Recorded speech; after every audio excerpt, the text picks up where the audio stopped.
పితా పుత్ర పవిత్రాత్మ నామమున ఆమెన్.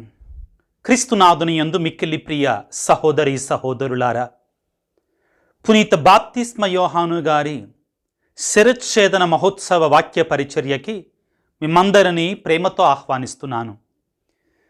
మార్కు సువార్త 6వ అధ్యాయము 27వ వచనము నుండి 29వ వచనము వరకు. హెరోదు రాజు బాప్తిస్మ యోహాను తలను తీసుకురమ్మని వెంటనే ఒక తలారికి ఆజ్ఞాపించెను. అతడు అట్లే పోయి చెరసాలలో ఉన్న యోహాను తలను నరికి ఒక పళ్ళెములో పెట్టి ఆ బాలికకు ఇయ్యగా ఆమె తన తల్లికి ఇచ్చెను. ఈ సంఘటనను వినిన వెంటనే యోహాను శిష్యులు వచ్చి ఆ భౌతిక దేహమును తీసుకొని పోయి సమాధి చేసిరి. క్రీస్తునాథుని యందు మిక్కిలి ప్రియులకు సహోదరి సహోదరులారా, ఈ రోజున యావత్ కథోలిక శ్రీ సభ బాప్తిస్మ యోహాను గారి యొక్క శిరచ్ఛేదన మహోత్సవాన్ని కొనియాడుతూ ఉంది. ఇది ఒక హృదయ విదారకమైనటువంటి సంఘటన, ఒక నీతిమంతుని యొక్క హత్య. కానీ క్రైస్తవులంగా మనందరము గుర్తుపెట్టుకోవలసినట్టు విషయం ఏమిటి అంటే, కొందరు మరణించిన వారి నీతిని బట్టి ఎల్లప్పుడూ జీవిస్తూనే ఉంటారు. కొందరు మరణించిన వారి నీతిని బట్టి వారు ఎల్లవేళలా జీవిస్తూనే ఉంటారు. కానీ కొందరు శారీరకంగా జీవిస్తున్నా కానీ దినదినము క్షణక్షణము మరణిస్తూనే ఉంటారు.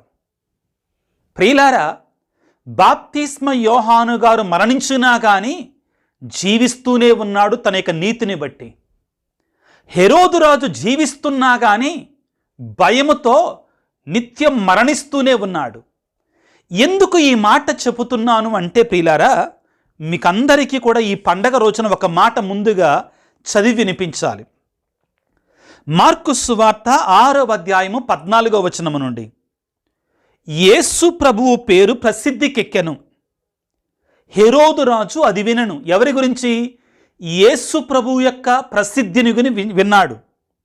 స్నాపకుడకు యోహాను మృతులలో నుండి లేచెను, అందువలననే అతని యందు అద్భుత కార్యములు రూపుదాల్చుచున్నవని కొందరు అనుకుంటున్నారు. అప్పుడు అయితే ఈ యొక్క హెరోదు, బాప్తిస్మ యోహానును చంపించినటువంటి హెరోదు ఏమనుకుంటున్నాడో వినండి ప్రియులారా. కానీ అది విని హెరోదు మాత్రము, నేను శిరచ్ఛేదనము గావించిన యోహానే మృతులలో నుండి లేపబడెను అని పలికెను. జాగ్రత్తగా గమనించండి. బాప్తిస్మ యోహానుని హెరోదు చంపించాడు. శిరచ్ఛేదనం, తలను నరికించి మరీ చంపించాడు. కానీ బాప్తిస్మ యోహాను యేసు ప్రభువులో జీవిస్తున్నాడు అని హెరోదు రాజు నమ్మాడు. భయపడటం ప్రారంభించాడు యేసు ప్రభువును చూచి. ఎందుకని? నేను చంపినటువంటి బాప్తిస్మ యోహానే సజీవుడిగా వచ్చాడు, యేసు రూపములో మాట్లాడుతున్నాడు అని భయములో బ్రతికాడు. అదే ప్రియులారా, నీతిమంతులకి అవినీతిపరులకి మధ్య ఉన్నటువంటి తేడా. నీతిమంతులు మరణించినా కానీ కలకాలము జీవిస్తారు. అవినీతిపరులు, దుర్మార్గులు, పాపాత్ములు బ్రతికినట్లున్నా కానీ శారీరకంగా క్షణక్షణము కూడా మరణిస్తూనే ఉంటారు. ప్రియులకు దేవుని బిడ్డలారా, ఈనాడు మనం బాప్తిస్మ యోహాను యొక్క మరణాన్ని ఎందుకు కొనియాడాలి?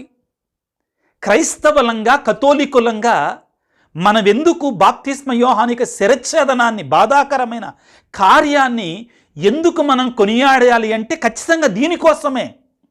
బాప్తిస్మ యోహాను నరుల కళ్ళల్లో, నరుల దృష్టిలో మరణించి ఉండవచ్చు కాక, కానీ అతడు జీవిస్తూనే ఉన్నాడు, నీతిని బోధిస్తూనే ఉన్నాడు. ఇంకా క్రైస్తవులందరినీ కూడా క్రీస్తు రాకడ కొరకై, క్రీస్తును స్వీకరించటం కొరకై సిద్ధపరుస్తూనే ఉన్నాడు. ప్రియులకు దేవుని బిడ్డలారా, బాప్తిస్మ యోహాను యొక్క మరణం ఏ విధంగా జరిగిందో ఒక్క నిమిషం పాటు ధ్యానించుకోవటానికి ప్రయత్నం చేద్దాం.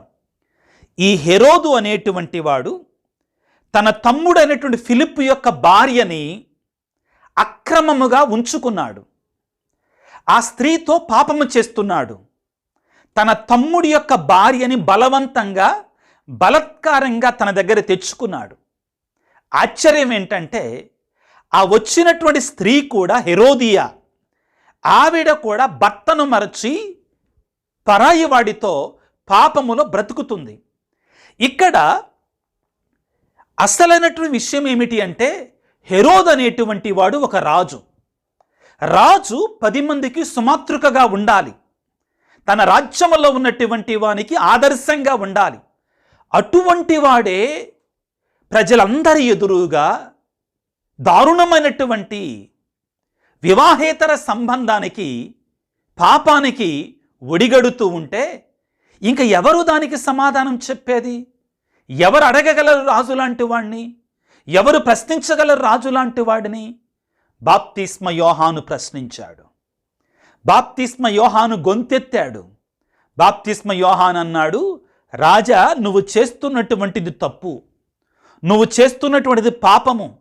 దేవుడు అంగీకరించడు, దేవుడు దానికి తగినటువంటి శాస్తి చేస్తాడు అనని గద్దించాడు. వాక్యాన్ని చదువుకుంటే మార్కు సువార్త 6వ అధ్యాయం 17వ వచనము నుండి, తన తమ్ముడగు ఫిలిప్పు భార్య హెరోదియా నిమిత్తము హెరోదు యోహానును పట్టి బంధించి చెరసాలలో పడవేశను. ఎలయన అతడు హెరోదియాను వివాహమాడుట వలన యోహాను, నీవు నీ సోదరుని భార్యను ఉంచుకొనుట పొందుట సరికాదు, తప్పు అని హెరోదును హెచ్చరించి ఉండెను. అయితే ప్రియులారా, ఇక్కడ హెరోదు బాప్తిస్మ యోహానుని పట్టాడు, బంధించారు, చెరసాలలో వేశాడు. కానీ చంపటానికి భయపడ్డాడు. ఎందుకని? హెరోదు బాప్తిస్మ యోహాను నీతిమంతుడని హెరోదుకు తెలుసు. అతని మీద చెయ్యి వేయటానికి, చంపటానికి భయపడ్డాడు. కానీ స్త్రీ యొక్క పగ ఎంత భయంకరంగా ఉంటుందో చూడండి.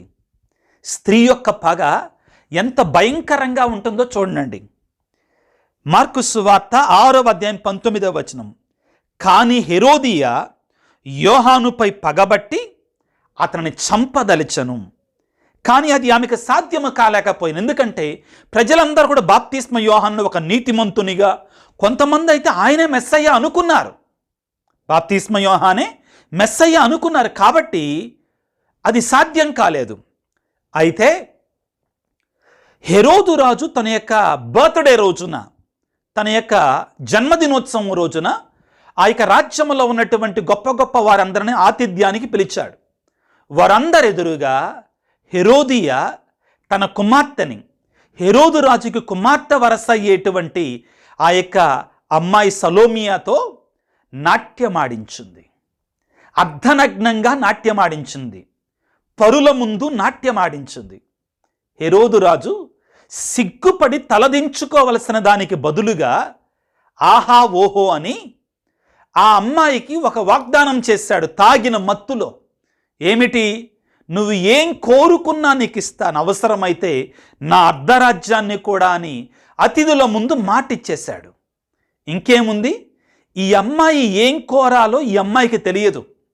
దీని వెనుకున్నటి పన్నాగం మాత్రం ఈ అమ్మాయి తల్లికి, హెరోదియాకి బాగా తెలుసు. ఈ అవకాశం కోసమే హెరోదియా ఎదురు చూస్తూ ఉంది.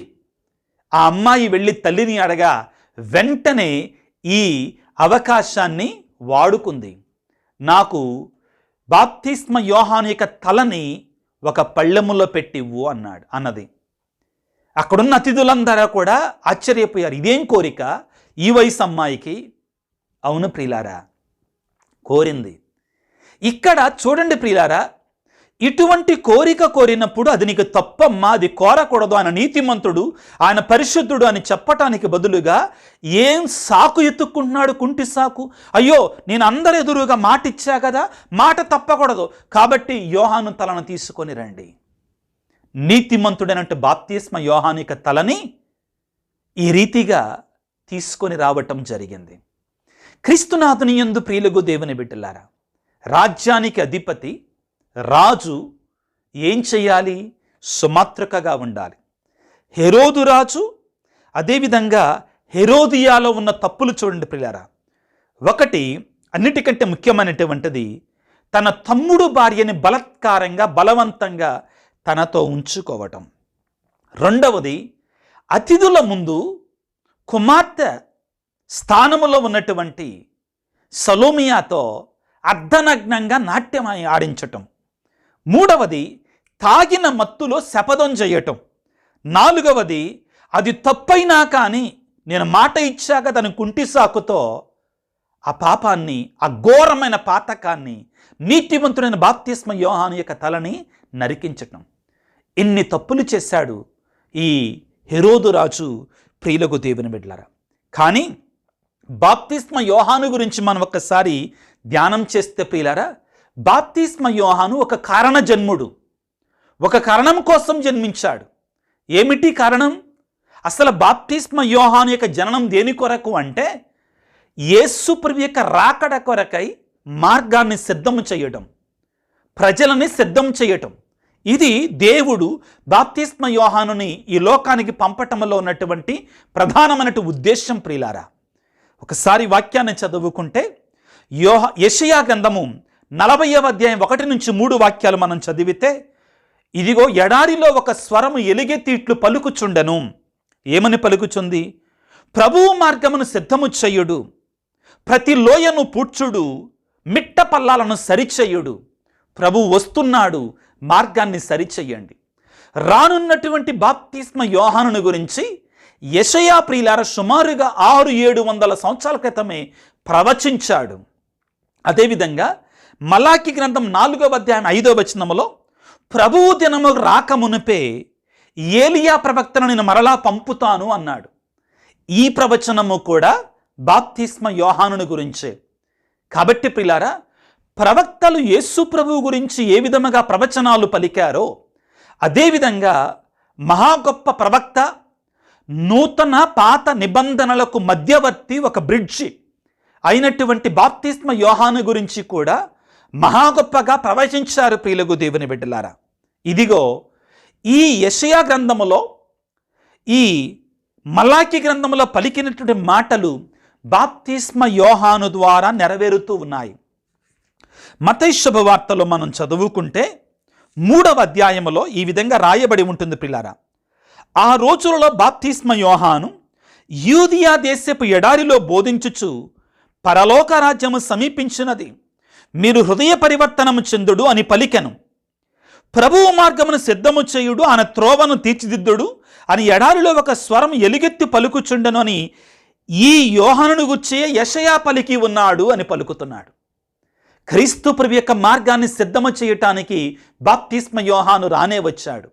యేసు ప్రభు మరొక వైపు నుంచి వస్తూ ఉన్నాడు ప్రియులారా. అతడు ఏ విధంగా జీవించాడట బాప్తిస్మ యోహాను యొక్క జీవిత విధానం? మత్తయి శుభవార్త 3వ అధ్యాయం 4వ వచనము నుండి, అతడు ఒంటె రోమములను కంబళి ధరించి, ఒంటె రోమముల జుట్టుతో తయారు చేసినటువంటి ఈ కోటును ధరించాడు, అంటే పై వస్త్రాన్ని ధరించాడు. నడుమునకు తోలుదట్టిని కట్టి మెడతలను తినుచు పుట్టుక తేనెను తాగుచుండని. ఎంత సాదాసీదా జీవితమో చూడండి. ఎంత ఒక మునీశ్వరుడులాగా, ఒక తపస్విలాగా జీవించాడు బాప్తిస్మ యోహాను. ఇక్కడ అసలైన విషయం బయలుపడుతుందండి. బాప్తిస్మ యోహానుకి దేవుడిచ్చినటువంటి ఆ పనిని పూర్తి చేస్తున్నాడు. కారణ జన్ముడు ఏం చేస్తున్నాడు? యెరూషలేము నుండి, యోదయ నుండి, అంతట నుండి యోర్దాను నది పరిసర ప్రాంతం నుండి అతని వద్దకు వచ్చారు ప్రజలందరూ కూడా. యోదయ ప్రజలందరూ కూడా ఈ బాప్తిస్మ యోహాను దగ్గరికి వచ్చారు. ఎందుకు వచ్చారు అంటే, మత్తయి శుభవార్త 3వ అధ్యాయం 1వ వచనం, ఆ రోజులలో స్నాపకుడు యోహాను యూదయ దేశములో ఎడారి యందు బోధించుచు, పరలోక రాజ్యము సమీపించినది, మీరు హృదయ పరివర్తన చెందండి నేను బోధించటం ప్రారంభించాడు. ఎవరు? బాప్తిస్మ యోహాను. కాబట్టి ఆయన మాటలు విని కొంతమంది ఏమనుకున్నారంటే, ఈయన మెస్సయ్య అనుకున్నారు చాలామంది. ఎస్, చాలామంది అనుకున్నారు. బాప్తిస్మ యోహాను యొక్క జీవిత విధానాన్ని చూసి, పవిత్రతను చూసి, ఆయన పద్ధతిని చూసి, ఆయన మాటలను చూచి, ఆయన యొక్క వాక్య బోధనను చూచి ఇతనే మెస్సయ్య అనుకున్నారు. అయినా కానీ ప్రభు రాకడ కొరకై సిద్ధపరిచాడు. బాప్తిస్మ యోహాను ప్రియులారా, ఈ విషయాన్ని గుర్తుపెట్టుకోండి. ముక్కుసూటి మనిషి, దాపెరకం ఉండదు. నువ్వు ఏ స్థాయిలో వాడివైనా, ఏ అంతస్తులో ఉన్నా కానీ చెప్పాల్సింది చెప్పేస్తాడు. ఆగడు, మొహమాటం ఉండదు. యథార్థవాది, లోక విరోధి అండి. అవును, యేసు ప్రభువు కూడా విషయానికి వస్తే ప్రియులారా, తాళ్లతో పేని దేవాలయాన్ని వ్యాపార స్థలంగా మారుస్తూ ఉంటే బాధటం మొదలుపెట్టలేదండి. అందుకే ఆయన చంపింది. ప్రియులకు దేవుని యొక్క ఆలయాన్ని వ్యాపారంగా మార్చినప్పుడు, దేవుని యొక్క మనుషులు వ్యాపారస్తులుగా మారినప్పుడు ఆయన విరుచుకుపడ్డాడు. ప్రియులకు దేవుని బిడ్డలారా, కాబట్టి ఏమంటాడు? ఆయన ముక్కుసూటి మనిషి కాబట్టి ప్రజలతో ఏమన్నాడో చూడండి. ప్రజలు వారి వారి పాపములను ఒప్పుకొనుచు యోహానుచే నదిలో జ్ఞానస్నానం పొందుటకు వచ్చారు. తన వద్ద జ్ఞానస్నానం పొందుటకు పరిసయ్యులు సద్దుకయ్యులు అనేకులను వచ్చుట చూచి, ఓ విషసర్ప సంతానమా, రానున్న కోపాగ్ని నుండి పారిపొమ్మని మిమ్మల్ని హెచ్చరించినది ఎవరు? మీరిక హృదయ పరివర్తనకు తగిన పనులు చెయ్యండి. హెచ్చరిస్తున్నాడు, ఖండిస్తున్నాడు. ప్రజలను ఈ విధంగా ఖండిస్తే హెరోదును ఇంకెంతగా ఖండించి ఉంటాడో. భయపడే రకం కాదండి ఆయన. అవును ప్రియులరా, అయితే అంత కరాఖండిగా నీతిని బోధించినా కానీ గర్వం మాత్రం లేదండి. ఇక్కడ మీరు రెండిటికి difference, we should know the difference between being, మనం నీతిగా నిజాయితీగా మాట్లాడటం ఒక ఎత్తు అయితే గర్వం ఇంకోటండి. గర్వం వేరు, నీతిగా నిజాయితీగా ఉన్నదొన్నట్టుగా కుండబద్దలు కొట్టడం వేరండి. బాప్తిస్మ యోహాను ఉన్నదొన్నట్టుగా నీతిని బోధించాడు, ధర్మాన్ని బోధించాడు. గర్వం మాత్రం ఏ కోశమందున లేదు. అక్కడికి వచ్చినటువంటి వారు చాలామంది ఇతడే మెస్సయ్యానేమో అనుకుంటుంటే ఆయన ఏమన్నాడు తెలుసా? అదే మత్తయి శుభవార్త 3వ అధ్యాయము, మత్తయి శుభవార్త 3వ అధ్యాయము ఆయన అంటాడు, నేను ఆయన పాదరక్షల వారును విప్పుటకు కూడా నేను యోగ్యుడను కాదంటాడు. మత్తయి శుభవార్త 3వ అధ్యాయం 11వ వచనము, హృదయ పరివర్తన నిమిత్తము నేను మీకు నీటితో జ్ఞానస్నానం ఇచ్చుచున్నాను, కానీ నా తరువాత రానున్నటువంటి వాడు మేము ఆత్మతోనూ అగ్నితోనూ జ్ఞానస్నానం ఇచ్చును, ఆయన నాకంటే శక్తిమంతుడు. తనను తాను ఏ విధంగా తగ్గించుకుంటున్నాడో చూడండి. నేను ఆయన పాదరక్షలను మోయటానికి కూడా యోగ్యుడును కాను. ఇది బాప్తిస్మ యోహానులో ఉన్న దీనత, తగ్గింపు. దీనాత్ములు ధన్యులు, దేవరాజ్యము వారిది. వినమ్రులు ధన్యులు, వారు భూమికి వారసులగుదురని పలికిన మాటలు బాప్తిస్మ యోహానుకి చెల్లుతాయి. ప్రియులకు దేవుని బిడ్డలారా, ఇదిగో బాప్తిస్మ యోహానులో ఉన్నటువంటి దీనతని, గొప్పతనాన్ని రెండింటిని మనం చూడాలంటే ప్రియులారా, ముఖ్యంగా ఆయనకు దీనతను గురించి మనం చదువుకుంటే యోహాను సువార్త 1వ అధ్యాయము, యోహాను సువార్త 1వ అధ్యాయములో బాప్తిస్మ యోహాను ఈ విధంగా అంటాడు. తన దగ్గర ఉన్న శిష్యులతోటి యేసుప్రభు ఆ విధంగా వెళుతూ ఉంటే, అదిగో సర్వేశ్వరుని గొర్రెపిల్ల, లోకపాపలను పరిహరించడి వారని చూపిస్తాడు. తన వద్దన శిష్యులతోటి, నేను కాదయ్యా మెస్సయ్యా అని ఆయన్ని అనుసరించండి. ఎంత తగ్గింపో చూడండి. ఈ రోజుల్లో మనుషులు ఎలా ఉంటారు? అవకాశం వస్తే జుట్టును పట్టుకొని తొక్కేస్తారు. అసలు హంగు ఆర్భాటం కోసం అరుళ్ళు చేస్తారు. ఛాన్స్ దొరికితే చాలా నా అంత గొప్పటోడు లేడు అంటారు. బాప్తిస్మ యోహానే మెస్సయ్య అనుకుంటుంటే ఆయన కొద్దిసేపు సంతోషించవచ్చు. నా సంతోషించలా. దానికి బదులుగా తన దగ్గర ఉన్న శిష్యులను యేసుప్రభుకి అప్పచెప్తున్నాడు. ఆయన్ని అనుసరించండి, నన్ను కాదు అనుసరించాల్సింది. మీకు అందరికీ ఒక విషయం ఏంటంటే, యేసుప్రభు యొక్క మొదటి శిష్యులందరూ కూడా బాప్తిస్మ యోహాను శిష్యులే. మీరు యోహాను సువార్త 1వ వచనాన్ని చదువుకోండి, 1వ అధ్యాయాన్ని చదవండి. యోహాను సువార్త 1వ అధ్యాయం 29వ వచనం, మరునాడు యేసు తన వద్దకు వచ్చుటను చూచి, ఇదిగో లోక పాపములను పరిహరించు దేవుని గొర్రెపిల్ల, నా తరువాత ఒక మనుషుడు వచ్చుచున్నాడు, ఆయన నాకంటే ప్రథముడు, ఆయన నాకంటే ముందుగా ఉన్నవాడని మీతో చెప్పినది ఈయనను గూర్చియే అనని ఆయన తన దగ్గర ఉన్నటి శిష్యులతోటి చెప్పటాన్ని మనం చూస్తాం. ప్రియులకు దేవుని బిడ్డలారా, ఆ తరువాత యేసుప్రభు యొక్క గొప్పతనాన్ని చెప్తున్నాడు. అయితే బాప్తిస్మ యోహాను యొక్క గొప్పతనాన్ని ఎవరో పొగిడితే వేరండి. యేసుప్రభు యొక్క గొప్పతనాన్ని బాప్తిస్మ యోహాను పొగిడారు, చాలా చోట్ల మనం చూస్తాం. కానీ ఇక్కడ బాప్తిస్మ యోహాను యొక్క గొప్పతనాన్ని ఎవరో పొగడటం వేరండి, కానీ స్వయంగా దేవుని కుమారుడే యేసుప్రభు పొగుడుతున్నాడండి. మార్కు సువార్త 6వ అధ్యాయంలో ప్రియులారా మనం చదువుకుంటాం. ఏమిటంటే, యేసు ప్రభు ఏమంటాడంటే, మీకు వినగలిగితే రానున్నటువంటి ఏలియా ఇతడే. ఎందుకన్నాడు ఆ మాటను యేసు ప్రభు బాప్తిస్మ యోహాను గురించి? మనం చదువుకున్నాం మలాకి గ్రంథం 4వ అధ్యాయంలో మెస్సియా రాకముందు ఏలియాను మనలా పంపిస్తానన్నాడు కదా దేవుడు. ప్రవచనం నెరవేరుస్తున్నాడు యేసు ప్రభు. ప్రవచనాన్ని నెరవేరుస్తున్నాడు ప్రియారా యేసు ప్రభు. కాబట్టి యేసు ప్రభు ఏమంటాడంటే, రానున్నటువంటి ఏలియా ఇతడే అని పలుకుతాడు.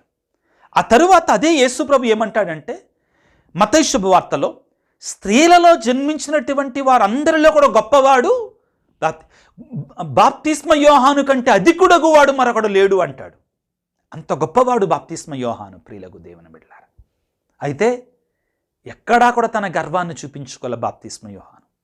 నీతిని తప్పలేదు, ధర్మాన్ని మీరలేదు, కానీ దేవుడు తనకు అప్పచెప్పినటువంటి ఆ పనిని మాత్రం దిగ్విజయముగా కొనసాగాడు. తరువాత అక్కడి నుంచి పక్కకు తప్పుకున్నాడు. ప్రభునందు ప్రియులారా, ఈ రోజున బాప్తిస్మ యోహాను మనకు నేర్పేటువంటి సత్యం ఏమిటి అంటే, నీతి ఏమిటి అంటే, నీతిమంతులు నరుల దృష్టిలో మరణించవచ్చు, కానీ వారు శాశ్వతముగా జీవిస్తూనే ఉంటారు, వారి జీవిత విధానాన్ని బట్టి, వారి నీతిని బట్టి. దుర్మార్గులు లోకానుసారముగా బ్రతుకుతారే కానీ వారు ఆత్మీయంగా నిరంతరము మరణిస్తూనే ఉంటారు.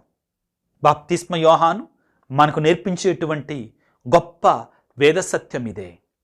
ఈనాడు మనం బాప్తిస్మ యోహాను గారిని ప్రార్థన చేసుకోవాలి. దేవా, బాప్తిస్మ యోహాను గారి యొక్క మధ్యస్థ ప్రార్థన ద్వారా మేము నీతిని మరవకుండా ఈ లోక సంబంధమైనటువంటి ఆశల కొరకై, ఆశయాల కొరకై